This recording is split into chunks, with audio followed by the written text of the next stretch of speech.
Yo, Saki sipping in the robe. Yo, Japan, done my open, got toe. Yeah, I got that. Yeah, I got that. Yeah, I got that. I got that thing. I got that thing.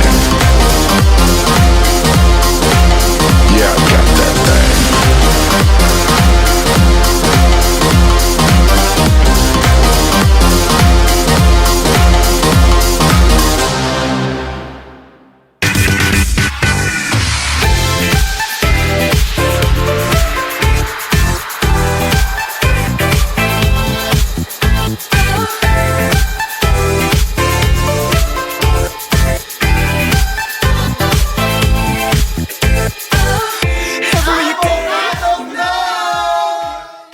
Sa panahon ngayon, hindi talaga madali na magtayo at mag-establish ng isang bagong brand o produkto sa online.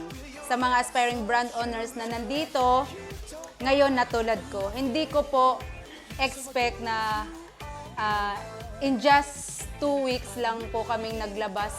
Ang dami pong sumuporta, minahal ang produktong Avocado Glow. Isang malaking pasasalamat mula sa puso ko sa lahat ng nagtiwala at magtitiwala pa sa aming Avocado Glow. Isang patunay na wala sa estado, sa edad, walang imposible, basta mabuti po at malinis ang puso mo. Hindi hadlang kung mahirap ka, hindi hadlang kung hindi ka sikat, basta mahal ka ng tao, susuportahan ka nila nito. So ito, thank you sa lahat ng sumuporta sa Avocado Glow, isang karangalan.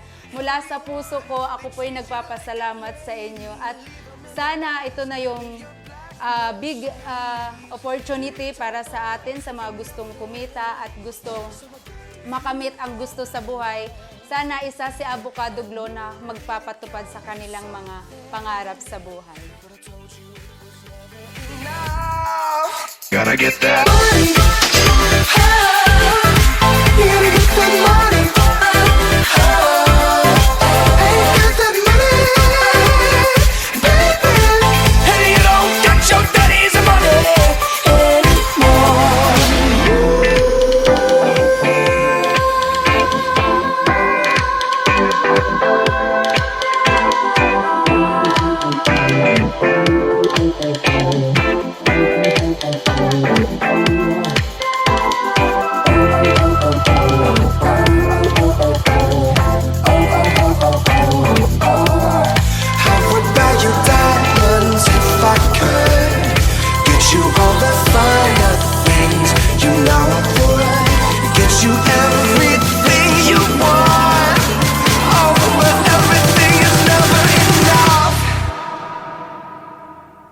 Actually, hindi sana ako papasok sa Avocado Glow kasi ayoko talaga kasi siya yung may-ari.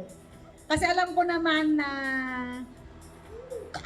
kung gaano siya nagbabagsak ng presyo. Sorry ha, ngayon lang kasi ako ginawa na niyo to sa Hikari So, hindi.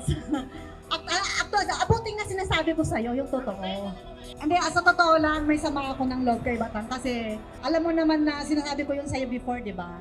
So sana ngayon CEO ka na, huwag ganon. Kasi alam ko na gagawin mo ang lahat para sumikat yung product mo. So, iiwasan mong magbagsak presyo, okay?